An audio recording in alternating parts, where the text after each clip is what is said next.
मूल श्रीमद् भागवत। इन 4 श्लोकों के पाठ से संपूर्ण श्रीमद् भागवत के पाठ का फल मिलता है। ये मूल श्रीमद् भागवत। 4 श्लोक यहां भगवान कहते हैं, ब्रह्मा जी, अहमेवासमेवाग्रे नान्यत् यत् सदसत्परं पश्चादहं यदे तच्च योवशिष्येत सोऽस्म्यहम्।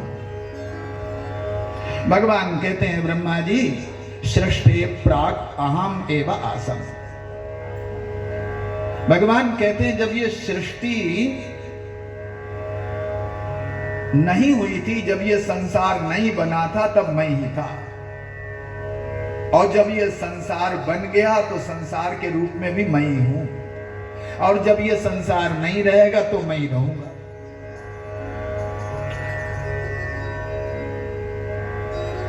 भगवान कहते हैं, जब ये संसार नहीं था तब मैं ही था, और जब ये संसार नहीं था तो मैं था ही।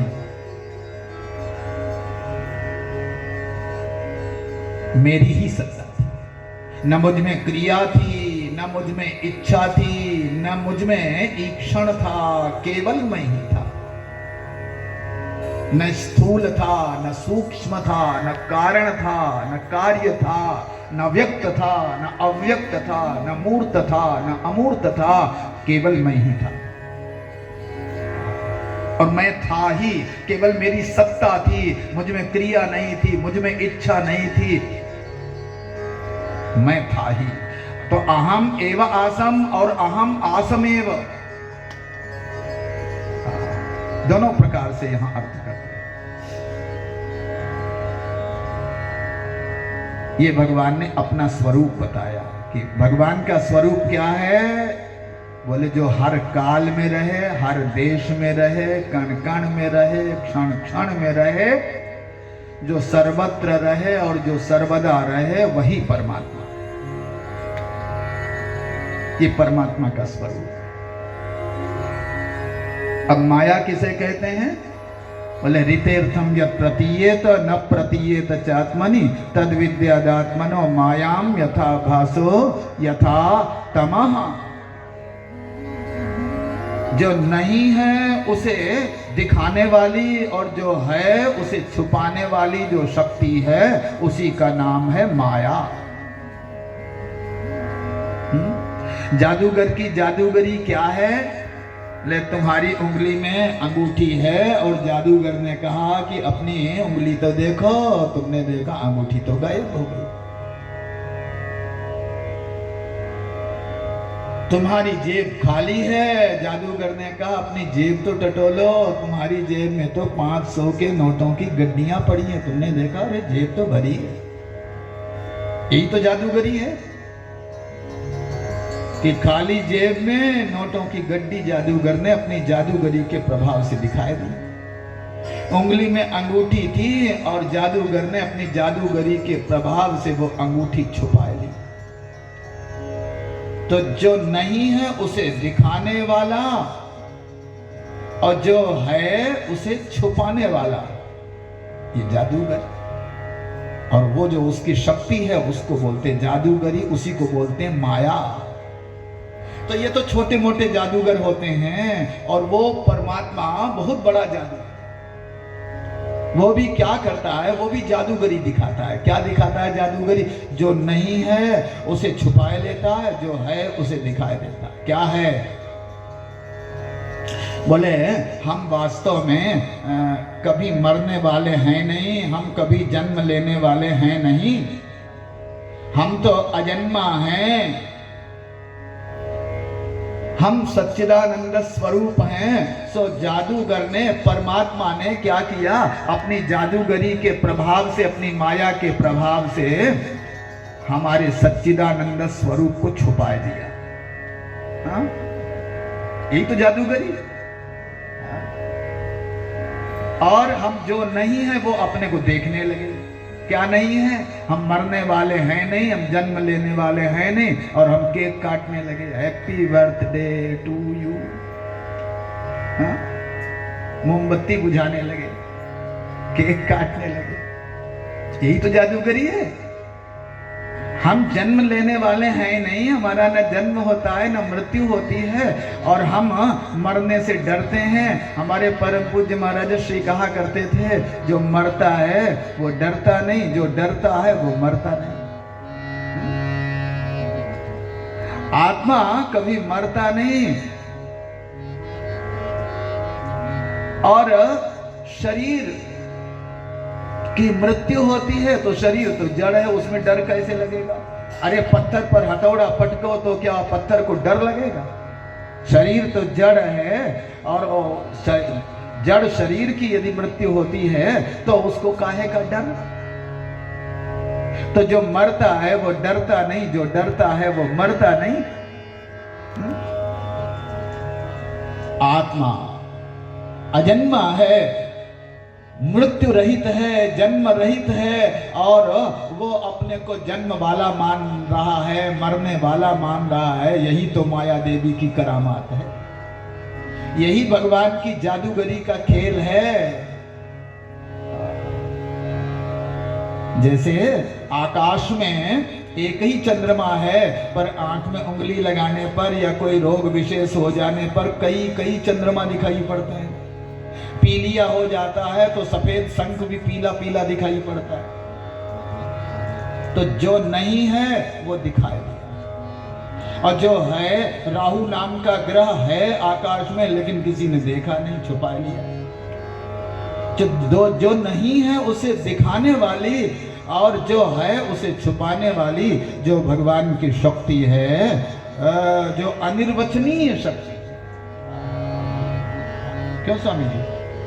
अनिर्वचनीय शक्ति, जिसके बारे में कहा नहीं जा सकता कि वो कैसी है, कि वो भिन्न है कि अभिन्न है, कि वो सत है कि वो असत है कि सदसत है, जिसके बारे में कुछ कहा नहीं जा सकता, निर्वचन जिसका नहीं किया जा सकता, ऐसी जो भगवान की अनिर्वचनीय शक्ति है, जादूगरी है, उसी को बोलते हैं माया।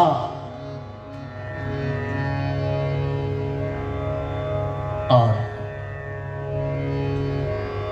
जगत का स्वरूप देखो, पहले में परमात्मा का स्वरूप, और दूसरे में माया का स्वरूप, और तीसरे श्लोक में जगत का स्वरूप। यथा महान्ति भूतानि भूतेषु चावचेष्वन् प्रविष्टान्य प्रविष्टानि तथा तेषु न तेष्वहम्।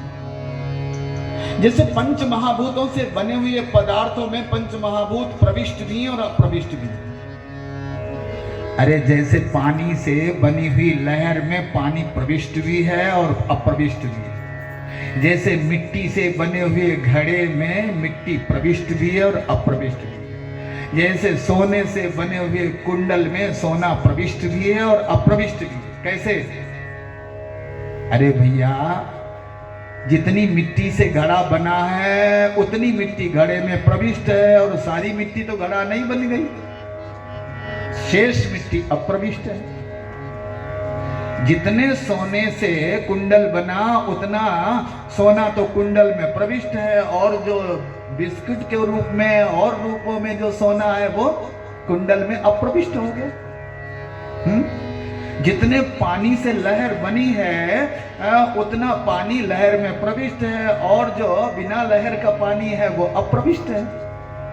ऐसे ही परमात्मा इस संसार में, इन शरीरों में प्रविष्ट भी है और परमात्मा अप्रविष्ट भी है। जब शरीर रहते हैं, जब संसार रहता है तो भी परमात्मा रहता है, और जब संसार नहीं रहता, शरीर नहीं रहते तो भी परमात्मा रहता है। तो इसलिए प्रविष्ट भी है और अप्रविष्ट भी है। ये हो गया जगत का स्वरूप। तो जगत का स्वरूप क्या है? बोले जैसे पानी ही लहर के रूप में दिखाई पड़ रहा है, जैसे सोना ही कुंडल के रूप में दिखाई पड़ रहा है, जैसे मिट्टी ही घड़े के रूप में दिखाई पड़ रही है, वैसे ही परमात्मा ही इस जगत के रूप में हमें भास है। जैसे रस्सी ही सर्प के रूप में अंधेरे के कारण प्रतीत हो रही है, वैसे ही अज्ञान के कारण वो चित स्वरूप चिन्मय परमात्मा ही हमें शत्रु मित्र के रूप में, अपने पराये के रूप में दिखाई पड़ रहा है। ये है जगत का स्वरूप। बोलो हर हर। एतावदेव जिज्ञास्यम् तत्व जिज्ञासुनात्मनः अन्वय व्यतिरेकाभ्याम यत् स्यात् सर्वत्र सर्वदा। अब जिज्ञासु किसे कहते हैं? जिज्ञासु का मतलब, जिज्ञासा का अर्थ होता है जानने की इच्छा, और जिसके मन में जानने की इच्छा हो उसे कहते हैं जिज्ञासु। जिसमें पीने की इच्छा हो उसे कहते हैं पिपासु, और जिसमें छूटने की इच्छा हो उसे कहते हैं मुमुक्षु। तो जिज्ञासा का मतलब जानने की इच्छा, और जिसमें जानने की इच्छा हो उसको बोलते हैं जिज्ञासु। क्या जानने की इच्छा? एक व्यक्ति गए महात्मा के पास, बोले महाराज हम कुछ जानना चाहते हैं। महात्मा ने कहा क्या जानना चाहते हैं, पूछो। बोले महाराज हम ये जानना चाहते हैं कि गधे के दांत कितने होते हैं, आप बताओ। अब महात्मा गधे के दांत गिने और बतावें तब तुम्हारी जिज्ञासा पूरी हो। ऐसी ऊटपटांग जिज्ञासाओं से जिज्ञासु नहीं होता। ऐसी दुनिया की जिज्ञासा यदि तुम्हारे मन में आई और तुम गए और अपने को जिज्ञासु समझ के महात्मा के सामने अपनी जिज्ञासा रख दी, तो तुम जिज्ञासु नहीं कहलाओगे। बोलो हर हर। जिज्ञासु कौन? बोले महाराज सुदामा जी के नाना जी का नाम क्या था? अरे सुदामा जी के नाना तक क्यों पहुंच गए, सुदामा जी तक रहो ना। सुदामा जी ने जैसे सख्य संबंध स्थापित किया, वैसे तुम भी भगवान को अपना सखा बना लो, कल्याण हो जाएगा। ये नाना तक जाने की क्या आवश्यकता है? ऐसे लोग महात्माओं के पास, गुरुजनों के पास बैठ के ऊट पटांग बातें पूछते हैं जिनका कोई मतलब नहीं है, और वैसे जिससे लोग समझें कि ये बड़े भारी ज्ञानी है। जिज्ञासु कौन है? ये तावदेव जिज्ञास्यम् तत्व जिज्ञासुनात्मनः अन्वय व्यतिरेकाभ्याम यत् स्यात् सर्वत्र सर्वदा। जिज्ञासु वो है जो बस यही जानना चाहता है। क्या क्या जानना चाहता है? वो बोले ये जानना चाहता है कि जो सर्वत्र है और सर्वदा है।